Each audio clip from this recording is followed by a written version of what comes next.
아멘. 기도하시겠습니다. 하나님 아버지, 오늘도 이제 말씀 앞에 섰습니다. 이 말씀을 통하여 우리에게 선포되어지는 하나님의 능력이 우리를 변화시키고 새롭게 하고 우리에게 생명을 주고 능력도 주고 우리를 변화시키시는 놀라운 역사의 시간이 되게 하시기를 원합니다. 에스겔의 환상 가운데 나오는 그 골짜기, 그 마른 뼈들이 하나님의 말씀이 선포되어질 때에 그 마른 뼈들이 살아나는 역사, 하나님의 군대가 되는 역사를 우리가 이 시간을 통하여 경험하게 되기를 원하오니 마른 뼈와 같은 우리의 심령이 하나님의 말씀이 선포되어질 때 살아나게 하여 주시고 하나님의 능력이 나타나게 하시고 온전히 승리하는 시간 되게 하여 주시옵소서.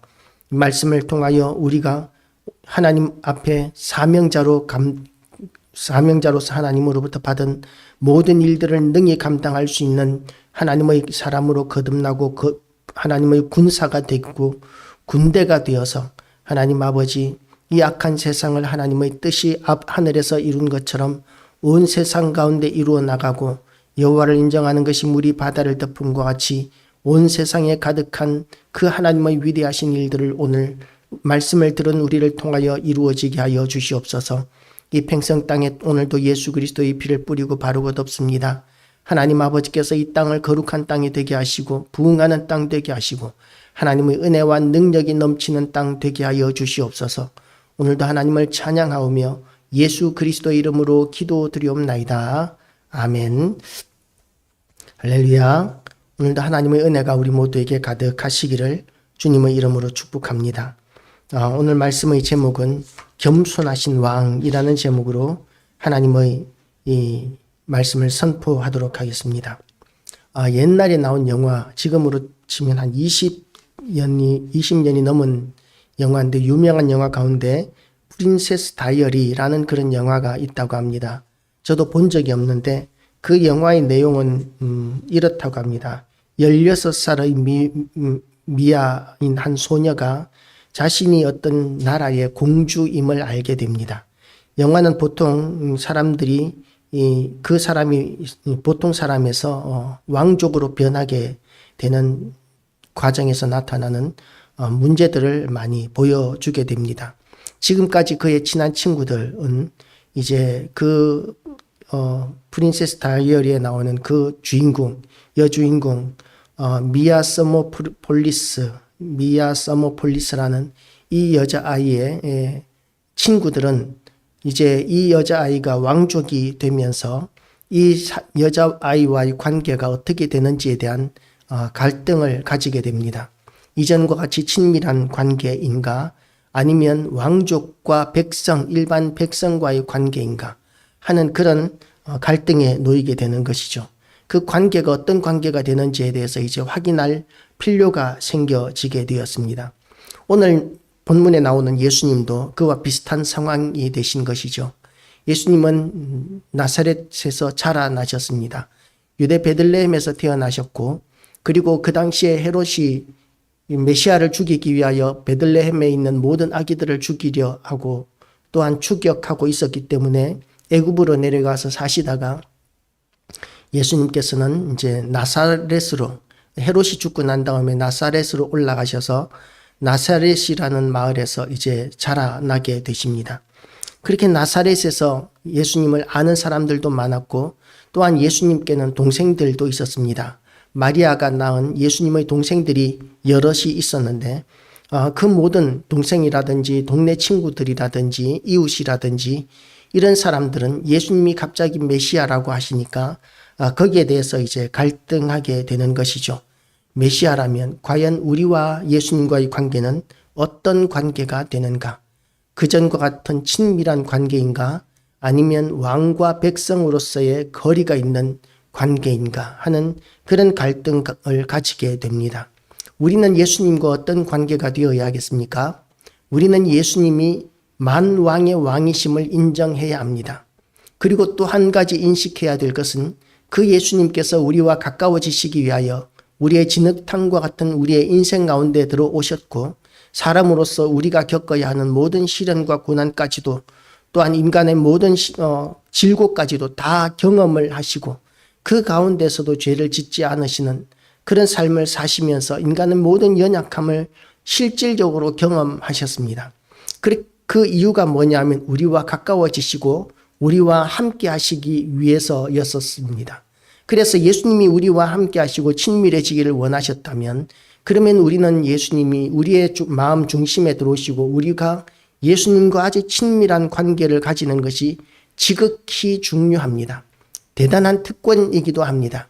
옛날에 우리나라에 성철이라는 스님이 있었는데 그런데 그 성철 스님을 한번 만나기 위해서는 3,000배를 해야 한번 얼굴을 볼 수 있다고 합니다. 성철 스님을 만나기 위한 그런 조건이 3,000배였던 것이죠. 그런데 부처를 만나기 위해서는 그보다 훨씬 더 많은 공이 들어가야 한다고 합니다. 그런데 예수님께서는 우리와 아주 친밀하게 계시고 우리와 가까이 계시면서 우리를 도우시기를 원하십니다. 그래서 우리에게 이 땅에 오셨고 그리고 사람으로서 우리가 겪고 있는 인생의 모든 문제들을 예수님께서도 다 경험을 하셨고 그러는 가운데서도 거룩함을 유지하시면서 우리와 함께하기를 원하시고 우리를 구원하셨던 것이죠.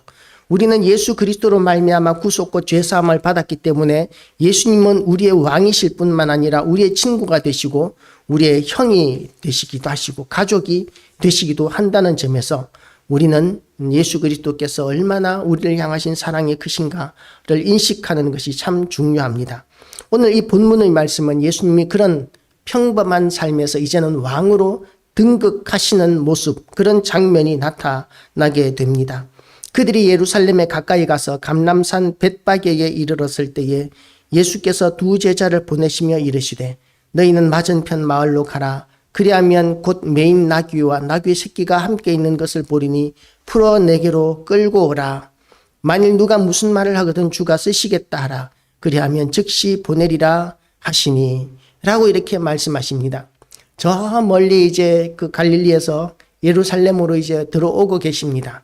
그렇게 예루살렘으로 오고 계시는데 그런데 이제 등극식을 하기 위해서는 말이 필요하죠.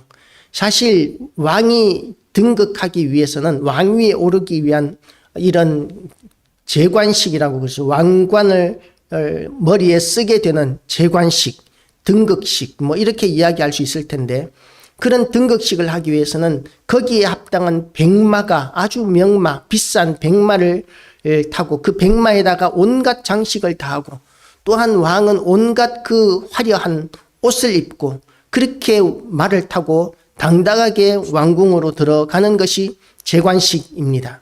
그 대관식에 그 합당한 그런 모습이 이제 왕으로서의 모습인데 예수님의 대관식은 달랐어요. 예수님의 대관식은 아주 겸손한 대관식이라는 특징이 있습니다.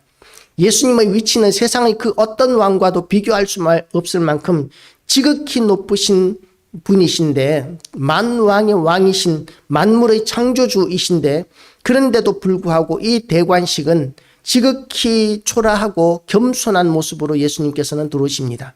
예수님께서는 왕이 입는 그 왕복도 입지 않으셨습니다. 그냥 처음 사람이 타보는 어린 나귀를 이렇게 타고 들어오시는 것이죠. 그러니까 제자들은 이제 예수님이 말을 타시는데 불편하실까봐 이제 말 안장도 없는 말이었기 때문에 겉옷을 펴서 그 위에 덮어줍니다. 그리고 예수님께서는 그 위에 타고 오시는 것이죠.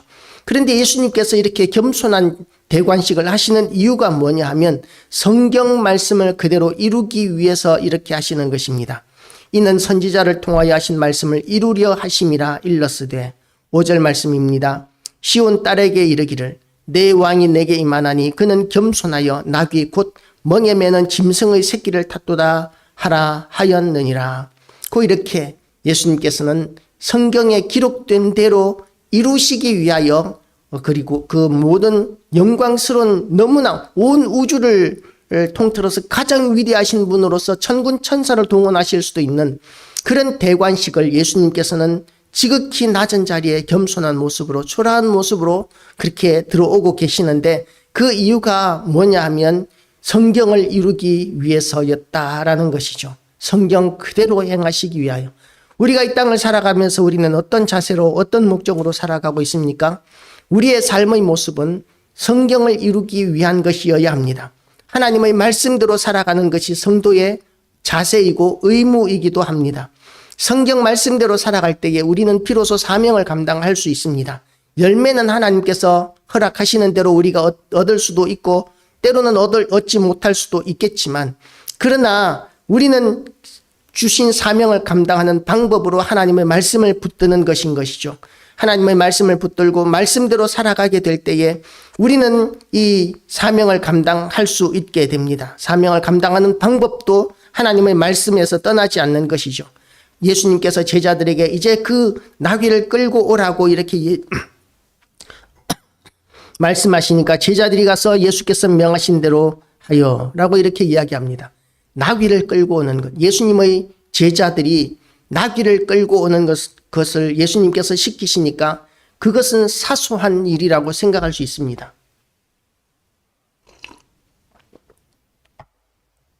나귀 새끼 하나 풀어서 끌어오는 것, 이런 것들은 어떤 신분이 낮은 사람이나 심부름꾼에게 이렇게 시켜도 될 텐데 제자들에게 명령하고 계시는 것이죠. 이것은 지극히 중요한 일이기 때문입니다. 대관식에 타고 나갈 그 나귀이기 때문에 그 나귀는 보통 나귀가 아닙니다. 그리고 대관식에 쓰임받을 뿐만 아니라 그 나귀는 하나님의 말씀인 성경을 이루는 의미가 있는 나귀였기 때문에 너무나 중요한 의미가 있는 것이죠. 그래서 우리가 예수님께서 제자들에게 나귀를 풀어서 끌고 오느라고 이렇게 말씀하셨을 때에 제자들의 입장에서는 이건 너무 사소한 일이기 때문에 다른 사람 시켜도 되는 것 아니냐고 따질 수도 있었겠지만 제자들은 군말 없이 이렇게 합니다. 우리의 자세도 이러해야 합니다. 하나님께서 우리에게 주신 일들이 때로는 너무나 보잘것없어 보이고 사소해 보이고 미천해 보인다 할지라도 하나님께서 우리에게 시키시는 것들은 다 너무나 존귀하고 너무나 귀한 일이라고 우리는 인식하고 인정해야 합니다. 우리 눈으로 보기에는 보잘것없어 보이고 천해 보인다 할지라도 하나님께서 우리에게 주시는 모든 일들은 너무나 귀한 일들입니다. 그 귀한 일들을 우리도 귀한 줄 여길 줄 알아야 합니다. 소중한 줄 알아야 합니다. 제자들은 또 이렇게 나귀를 끌어오라고 예수님께서 말씀하셨을 때에 문득 생각하는 게 있었을 것입니다. 주인이 허락을 해줄까? 그리고 또한 만약에 허락을 해준다 그래도 나귀를 풀어서 빌려 오려면 돈이라도 있어야 될 텐데, 그런데 예수님께서 돈 주셨다는 이야기가 없습니다. 돈 주셨다는 이야기도 없고 그리고 주인이 허락할 거라는 보장도 없는데 제자들은 그냥 예수님의 말씀을 듣고 가서 순종을 합니다. 그리고 시키는 대로 그렇게 예수님께서 명하신 대로 하니까 이 나귀의 주인은 나귀를 순순히 내어줍니다. 어찌하여 이것을 풀어가느냐라고 그렇게 제자들에게 물었을 때에 주께서 쓰실 것이다 라고 이렇게 대답하는 것만으로 충분했습니다. 그 당시에 나귀가 보통 재산 가치였겠습니까? 양은 많이 있었지만 나귀는 귀한 짐승이었습니다. 일도 시키고 타고 다니기도 하는 그야말로 가장 귀한 재산이었을 텐데 그것을 주께서 쓰시겠다고 이렇게 한마디 하니까 그냥 허락하고 보내는 것이죠. 임대료 줘야 되는 거 아니냐라고 따지지도 않습니다. 주께서 쓰시겠다고 하니까 그냥 허락하고 있는 것이죠. 어떻게 이런 일이 가능했겠습니까? 하나님께서 그 사람의 마음을 미리 준비해 놓지 않고는 있을 수 없는 일이 될 것입니다. 그런데 예수님께서 사람을 보내서 미리 그 사람을 준비시켰다는 근거가 없습니다. 다만 예수님께서는 그 준비된 사람을 미리 아셨던 것이죠. 나귀를 가지고 있어야 하고 예수님께 대해서 믿음이 있어야 하고 헌신된 마음이 있어야 하고 그 모든 것들이 준비된 사람, 그 사람이 누군지를 예수님께서는 아셨기 때문에 그 사람에게 제자들을 보내시고 그리고 인도하셨던 것입니다. 제자들을 인도하시니까 그 사람을 만나게 되고 그리고 준비된 나귀, 아무도 지금까지 타보지 않았던 어린 나귀를 이제 끌고 올 수 있었던 것이죠. 이것도 역시 성경을 이루기 위한 것이었고 제자들은 성경을 이루기 위하신 예수님의 그 명령에 순종함으로 말미암아 하나님의 위대하신 장면들을 경험하게 되는 것입니다. 나귀를 이렇게 끌어오는 것, 예수님께서 사람을 그냥 보내기만 하셨고 제자들이 미리 사전 준비를 해놓은 것이 전혀 없는데도 불구하고 예수님께서 그 모든 미비한 준비들을, 대관식의 준비들을 이렇게 스스로 하실 수 있는 이런 전능하신 하나님이시구나, 예수님은 모든 것을 알고 계시는구나. 성 안에 누가 살고 있는지, 누가 나귀를 가지고 있는지, 그 나귀를 가지고 있는 주인들 가운데서 누가 예수님께 대하여 그렇게 헌신된 믿음을 가지고 있는지, 그걸 예수님께서는 미리 다 알고 계시는구나 라고 이렇게 인정하지 않을 수 없는 것이죠. 그렇게 인정하게 되는 놀라운, 제자들에게는 놀라운 역사였기 때문에 이 나귀를 빌려오는 이 장면이 마태, 마가, 누가, 요한복음 4권의 복음서에 전부 다 기록되어 있습니다. 제자들에게는 지극히 중요한 경험이었고 기적이었던 것이죠. 그리고 이제 예수님께서 명령하신 대로 이제 예수님께서 예루살렘 성으로 들어오고 계십니다. 예수님께서 예루살렘으로 들어오실 때에 겸손한 인성을 나타내시기 위하여 나귀를 타고 들어오고 계시는데, 그런데 이제 사람들이 예수님을 찬송하고 있는 것이죠. 겉옷을 얹음에 예수께서 함께 타시고, 그리고 또한 이 예수님의 재림에 또 이 장면이 상징적으로 나타납니다. 요한계시록에 보면 예수님께서 재림하실 때는 어떤 장면이 나타나느냐 하면, 요한계시록 19장 11절 16절을 보면 예수님께서 흰 말을 타고 들어오십니다. 또 내가 하늘이 열린 것을 보니 백마와 탄 자가 있으니 그 이름은 충신과 진실이라. 그가 공의로 심판하며 싸우더라. 그 눈이 불꽃 같고 그 머리에 많은 면류관이 있고 또 이름 쓴 것이 하나 있으니 자기밖에 아는 자가 없고, 또 그가 피 뿌린 옷을 입었는데 그 이름은 하나님의 말씀이라 칭하더라. 하늘에 있는 군대들이 희고 깨끗한 세마포를 입고 백마를 타고 그를 따르더라. 그 입에서 이 한 검이 나오니 그것으로 만국을 치겠고 친히 저희를 철장으로 다스리며 또 친히 하나님 곧 전능하신 이의 맹렬한 진노의 포도주 틀을 밟겠고 그 옷과 그 다리에 이름 쓴 것이 있으니 만왕의 왕이요 만주의 주라 하였더라. 이렇게 예수님께서 흰만을 타고 승리의 진군을 하실 때는, 승리의 대관식을 하실 때는 흰 말을 타고 당당하게 왕 위에 오르시는 이 장면이 요한계시록에 나옵니다. 그런데 십자가를 지시기 위하여 예루살렘으로 들어오시는 이 장면에서는 초라하게 나귀를 타고 들어오시는데, 그 이유가 뭐냐 하면 자신의 신분을 그대로 이렇게 과시하는 것보다는 사명을 감당하기 위해서, 성경을 이루기 위해서 그렇게 낮은 모습으로 들어오셨던 것이죠.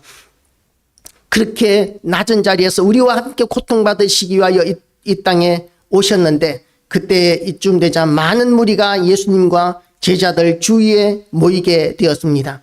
그리고 어떤 사람들은 호기심에서 나왔을지 모르겠지만, 어떤 사람들은 예수님이 이제 메시아로서 로마로부터 유대를 해방시키고 유대가 로마와 같이 강대한 나라가 되는 그런 주인공으로서 예수님을 영접했을 것입니다. 예수님이 만약에 왕이 되시면 세상에 어떤 나라가 예수님의 군대를 이기겠습니까? 지금 사람들은 예수님께서 죽은 사람 살리는 것도 받고, 병든 사람 치료하는 것도 받고, 소경이 눈 뜨는 것도 받고, 말 못하는 사람이 말하게 되는 역사도 받고, 안전병이가 평생 동안 걸어본 적이 없는, 나면서부터 안전병이 되었던 사람의 다리, 그 뼈밖에 없는 그 바짝 마른 쓸 수 없는 그 다리가 힘을 얻고 뛰기도 하고 걷기도 하면서 하나님을 찬양하는 모습도 받고, 그렇게 예수님께서 하시는 그 위대하신 일들을 보았을 때, 그리고 또한 물고기 2마리와 떡 5개로 수천 명을 먹이기도 하는, 5,000명을 먹이고 12바구니나 남기는 이런 일들도 봤기 때문에 예수님이 만약에 왕이 되시면 예수님의 군대를 이길 수 있는 군대는 없습니다. 왜냐하면 죽여도 예수님께서 다 살리실 것이기 때문에, 예수님의 군대를 다 살리시고, 예수님의 군대에게는 예수님께서 식량을 공급하시고, 다친 사람들은 예수님께서 다 치료하시고, 그런 군대를 누가 이길 수 있겠습니까? 아무리 강한 군대라 할지라도 끊임없이 살아나는 군대, 끊임없이 새로워지는 군대, 죽음을 두려워하지 않는 군대. 왜냐하면 예수님께서 살려주실 것이기 때문에 죽음을 두려워하지 않는 군대, 그런 군대를 누가 감히 이기겠다고 싸울 수 있겠습니까? 예수님이 왕이 되시기만 하면 유대는 로마를 능가하고도 남는 그런 위대한 나라가 될 것이라고 믿어 의심치 않았을 것입니다. 그래서 예수님께서 메시아가 되시고 왕이 되시기를 원해서 수많은 사람들이 예수님을 영접하기 위하여 예루살렘으로 모여들었고, 예수님이 가시는 말을 타고 나귀를 타고 가시는 그 길에 그냥 흙길로 가면 먼지가 나고 그러니까 거기에다 양탄자를 깔아야 되는데 가난한 그 당시의 민중들이 양탄자는 없으니까 거기에다가 이제 그 자기의 겉옷을 깔기도 하고, 그리고 또한 나뭇잎을 깔기도 하고, 야자수 나뭇잎을 깔기도 하고, 그렇게 하면서 나귀가 좋은 길로, 편안한 길로 이렇게 가도록 그렇게 길을 만들어 주고 길을 내는 그런 일들을 하면서 예수님께 존경을 표했었습니다. 그 대부분은 눈앞에서 펼쳐지는 이 사건의 완전한 의미를 이해하지는 못했지만 이 행사는 성경에 기록된 대로 하나님의 뜻을 이루어 드리는 그런 위대한 역사적인 순간이었던 것이죠. 그래서 우리도 또한 예수 그리스도를 왕으로 영접할 수 있어야 합니다. 그 당시에 사람들은 목적이 달랐어요. 예수님이 왕이 되셔서 온 우주를 다스리실 때에 유대인들이 그 정복 군주의 신하요 백성으로서 기득권을 가지는 그런 나라, 로마 시민권이 그 당시에 얼마나 대단한 시민권이었습니까? 지금은 미국 시민권이 대단한 시민권이죠. 함부로 미국 시민권을 가진 사람들을 어느 누구도 감히 해치지 못합니다. 어떤 나라도 무시하지 못합니다. 그런데 그 당시에는 로마 시민권이 그랬었어요. 아니, 지금은 미국 시민권과도 비교도 되지 않을 만큼 로마 시민권은 대단한 특권이 가지고 있었는데 유대인들은 그런 로마 시민권보다도 능가하는 하나님 나라의 시민권을 가진 자로서 예수님이 왕이 되시는 그 엄청난 세상 나라의 영광을 기대하면서 예수님을 영접했던 것입니다. 그런데 예수님께서는 세상 나라에 속한 그런 유대인들만을 위한 왕으로 오신 것이 아니라 온 우주의 왕으로서 모든 사람들의 메시아가 되시고 왕이 되시기 위하여 이 땅에 오셨던 것이죠. 그래서 우리는 예수 그리스도를 영접하고 주님께 대한 온전한 경배를 올려드려야 합니다. 겸손하게 오셨지만 예수님은 인간만이 아니라 예수님은 왕이셨습니다. 백성들은 왕 주님이라는 호칭으로 외쳤고 호산나와 같은 경배의 표현을 외쳤습니다. 호산나라는 이름의 의미는 뭐냐면 우리를 구원하소서라는 이런 의미입니다. 9절 말씀을 보면 이렇게 기록되어 있습니다. 앞에서 가고 뒤에서 따르는 무리가 소리질러 가로되 호산나 다윗의 자손이여 찬송하리로다 주의 이름으로 오시는 이여 가장 높은 곳에서 호산나 하더라. 이 가장 높은 곳에서 우리를 구원하소서, 다윗의 자손이여 우리를 구원하소서, 이렇게 호산나 호산나 이렇게 외치는 그것이 이제 이 로마의 압제에서 우리를 해방시키시고 우리를 구원하시고 우리가 오히려 로마를 이기게 해주십시오 하는 그런 소망의 기도를, 그 요청을 예수님께 이렇게 외치고 있는 것이죠. 이것은 우리의 소원이지 않습니까? 우리도 예수님처럼 온 세상 가운데서 예수님처럼 우리도 하나님이 높여주시고 돈도 잘 벌게 해주시고 잘나게 해주시고 우리 자식들은 실력이 뛰어나고 지혜로워서 세상에서 어떤 경쟁에서도 이기고 그리고 올라서게 되는 이런 우리의 자녀가 되고, 그리고 우리 모든 일들이 만사 형통해지는 이런 하나님의 도우심을 우리는 기대하지 않습니까? 그런데 하나님께서 우리를 사용하시는 방법이 때로는 우리의 뜻에 합당하지 않을 때가 있습니다. 우리 마음대로 되지 않을 때도 있습니다. 그럼에도 불구하고 예수님은 왕이시고 우리의 구원자이십니다. 예수님은 우리의 유대인들의 또 그 예루살렘에서 수많은 어른과 아이들의 그 찬송과 경배를 주권적으로 받아주셨습니다. 주권적인 주로 받아주셨습니다. 그 의미를 모르는 사람들이 예수님을 그렇게 경배하고 높였지만 예수님께서는 진정한 왕으로서 백성들의 경배를 받으셨던 것이죠. 사람들이 찬송하리로다 여호와의 이름으로 오시는 이여라는 그 선언은 시편 118편 25, 26절에 대한 언급이었습니다. 그리고 호산나라는 말은 우리를 구원하소서, 우리가 기도합니다 라는 그런 뜻입니다. 그러니까 예수님께 대한 칭찬이고 찬송이기도 하지만 청원이기도 한 것이죠. 다윗의 자손은 예수님이 곧 다윗의 이 왕위에 앉으실 것이라는 사람들의 믿음을 드러내는 메시아적 칭호였었습니다. 이 모든 표현은 구약의 가르침에 뿌리를 두고 있는 것이죠. 그래서 구약 성경과 신약 성경은 분리되는 것이 아니라 한 권이라고 우리는 봐야 합니다. 군정들은 또 예수님의 이름으로 오신 것을 예수님이 주의 이름으로 오신 것을 축하했습니다. 이것은 그분이 하나님을 대신해서 그곳에 계셨을 뿐만 아니라 하나님을 대신해서 말씀하시고 하나님의 승인을 누리고 계셨다는 것을 나타냅니다. 마지막으로 이 사람들은 가장 높은 곳에서 호산나 하면서 구원의 주님을 높이 외쳤습니다. 이 외침은 군중 속에 있는 많은 사람들이 예수님을 오랫동안 기다려온 메시아로 인정했다라는 것을 의미합니다. 그리고 이스라엘 수도에 그분이 새 왕국을 세워줄 것에 대한 기대가 이렇게 그들 가운데 충만했다는 것을 보여주는 것이죠. 이런 소동이 예루살렘에서 일어났을 때에 로마 군병들과 그리고 그 당시에 권력을 가지고 있었던 대제사장이나 사두개인이나 또 사람들로부터 존경을 받고 있었던 이 바리새인이나 이런 사람들은 어떤 생각을 가졌을까요? 그들은 자기들의 영광을 내려놓기 싫었습니다. 그리고 그들은 진정으로 예수님이 메시아라는 것에 대해서 인정하지 않았습니다. 왜냐하면 그들의 교만 때문이었습니다. 그들은 이대로가 좋다고 생각한 것이죠. 로마를 우리가 이기건 안 이기건 지금의 삶이 편안하고 좋은데 지금 세상이 뭐 바뀔 필요가 뭐 있느냐 하고 생각하는 사람들이었습니다. 이 제사장들은 부유했었습니다. 백성들은 늘 날마다 자기들의 재물을 가지고 하나님 앞에 제사를 드리고 하나님 앞에 드렸던 그 재물들은 제사장들의 몫이 되었습니다. 제사 드리면서 태워드린 그 남은 것들은 다 제사장의 몫이 되었기 때문에 그 재물이 적지 않았던 것이죠. 그런데 그 정도만이 아니라 재물 장사까지 했었습니다.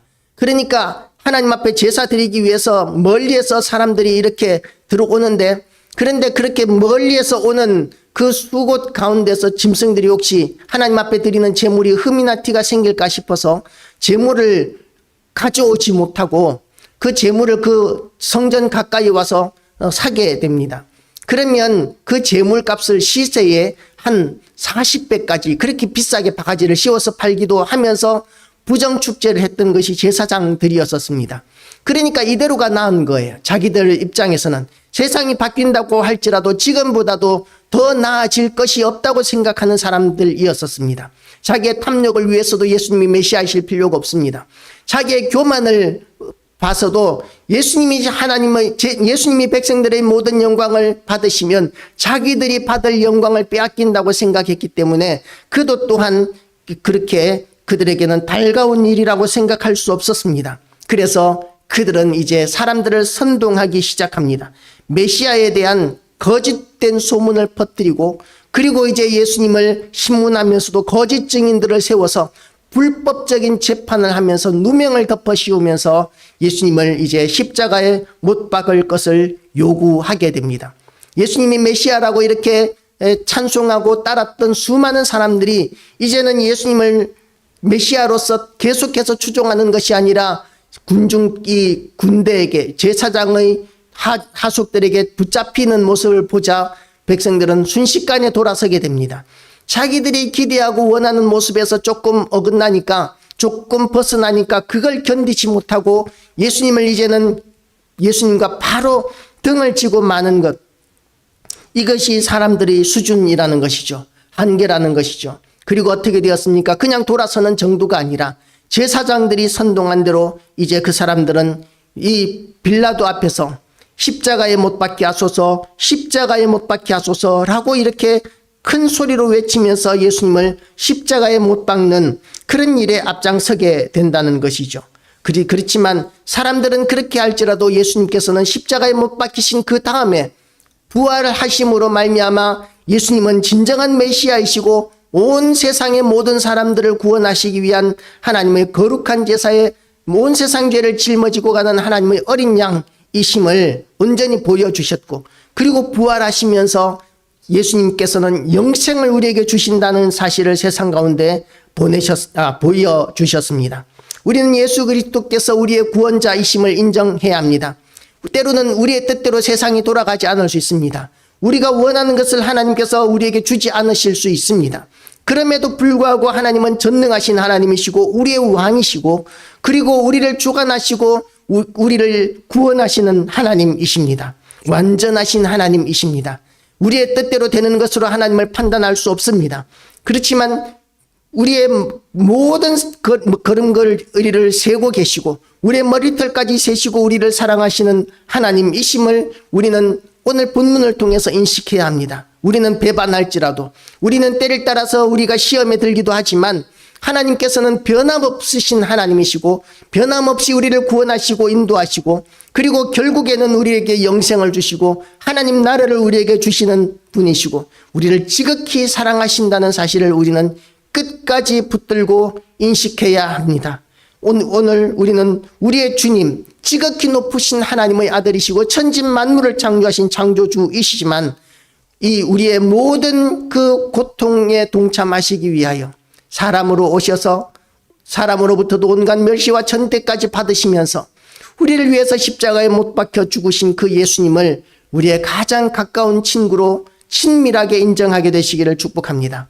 그리고 또한 만왕의 왕이신 우리 예수님, 우리 예수님이 우리의 친밀한 친구이실 뿐만 아니라 세상의 그 어떤 영광으로도 어떤 높은 사람이라 할지라도 어떤 권세라 할지라도 예수님 앞에서 감히 고개를 들 수 없을 만큼 그렇게 지극히 높으신 하나님이시라는 것을 우리가 또한 인식하고 예수님을 또한 하나님으로 우리가 영접하고 경배하고 또한 숭배하는 그런 온전한 신앙, 친밀감과 예수 그리스도께 대한 영광을 올려드리는 그 하나님께 대한 경외심을 가지는 온전한 믿음을 우리 모든 성도들이 가지게 되시기를 주님의 이름으로 축복합니다.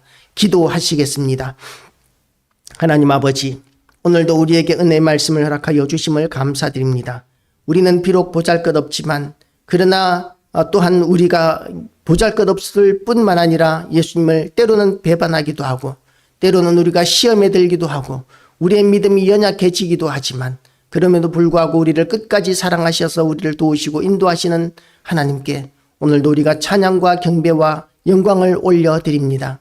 우리와 함께 하시기 위하여 하늘 영광 보좌를 내려놓으시고 이 땅에 사람으로 오시되 지극히 낮은 자리까지 내려오셔서 때로는 사람들의 멸시까지도 받으셨던 그 예수님의 우리를 향하신 그 사랑을 우리가 알고 인식하여서 예수님과 우리가 더 가까워지며 친밀감을 가지고 날마다 주님과 동행하는 우리 심령들 되게 하여 주시옵시고 또한 그렇게 가까우신 분이심에도 불구하고 만왕의 왕이시고 만주의 주이신 우리 주님을 지극히 높일 줄 아는 그런 겸손한 믿음, 온전한 믿음 우리가 가지게 하여 주시옵소서.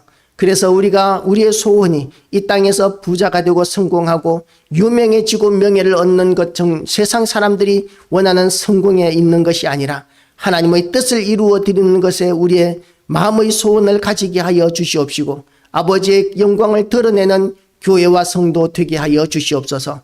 오늘도 하나님 아버지 이 나라를 위하여 기도합니다. 아버지의 뜻이 하늘에서 이룬 것처럼 이 땅에서 이루는 데 있어서 하나님 아버지 굉장히 큰 힘을 가지고 있는 정치적인 영역에서 하나님 국회의원 선거가 있습니다. 이제 한 달도 남지 않은 이 기간 동안 하나님께서 간섭하셔서 국민들에게 영적인 눈이 열리게 하여 주시옵시고 아버지를 하나님을 두려워하며 하나님의 뜻대로 정치할 수 있는 자들을 하나님께서 간섭하여 주심으로 아버지여 많이 세워지게 하시고 당선되게 하여 주시고 이 나라가 마지막 때까지 하나님 앞에 귀하게 쓰임받는 나라 될 수 있도록 하여 주시옵소서. 이 나라의 정치, 경제, 문화, 예술, 사법, 교육, 언론 모든 부분에 하나님의 뜻이 이루어지며 또한 저 북한 땅 붉은 용의 세력이 장악하고 있는 저 땅에도 하나님께서 천군 천사와 함께 임재하심으로 인하여 붉은 용의 머리를 밟으시고 또한 저 김정은 정권도 속히 진멸되고 소멸되게 하여 주셔서